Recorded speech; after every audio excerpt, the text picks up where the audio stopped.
এবং তারই পরিপ্রেক্ষিতে আমরা চলে যাচ্ছি হাইলাইটস এর ম্যাচের বেশ কিছু ইম্পর্টেন্ট অংশ ফের একবার দেখে নেওয়ার পালা। এবং এই ছিল সেই প্রথম চান্স যেখানে অভিষেক কুঞ্জম একটি শট নিয়েছিলেন, কিন্তু গোলরক্ষক তিনি ছিলেন প্রস্তুত, এবং এই সেই চান্স যেখানে গোল লাইন সেভ হয় অভিষেকের শট, এবং প্রথম গোল বলতে বলতে সুন্দর মাপা ক্রস, এবং সেখান দিয়ে সোরেনের অভূতপূর্ণ ডাইভিং হেডার, রাজেন ওরাও তিনি গোল করে এগিয়ে দেন কালীঘাট এমএসকে। তারপরে বেশ কিছু সুযোগ কিন্তু এসে গেছিল অপর প্রান্তে জর্জ টেলিগ্রাফের নিকট, কিন্তু বারবার সেই সৌরভ চৌধুরী তিনি আটকে দিচ্ছিলেন, এবং বলতে বলতে এক ঝটকায় ক্যাপ্টেন বিদ্যানন্দ সিং তিনি কিভাবে আগিয়ে দিয়েছিলেন দেখুন, সেই গোলকিপারকে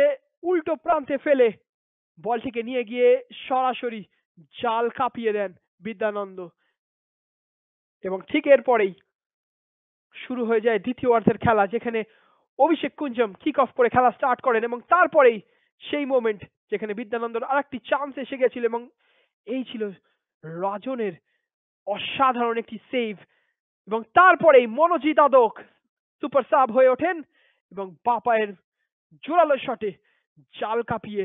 তিনি করে দেন 2-1 খেলার স্কোর লাইন। এরপরে আর গোল হয়নি বটে, কিন্তু তারই মাঝখানে আরেকটি লাল কার্ডও কিন্তু আমরা দেখেছিলাম সুপ্রিয়র। এরপরেও বারবার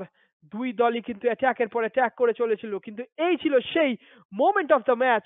যেখানে দূরপাল্লার এক শট বাঁচিয়ে দেন গোলরক্ষক রঞ্জন সোরেন, এবং তারই পরিপ্রেক্ষিতে খেলার স্কোর লাইন কিন্তু তারপরে আর বাড়েনি।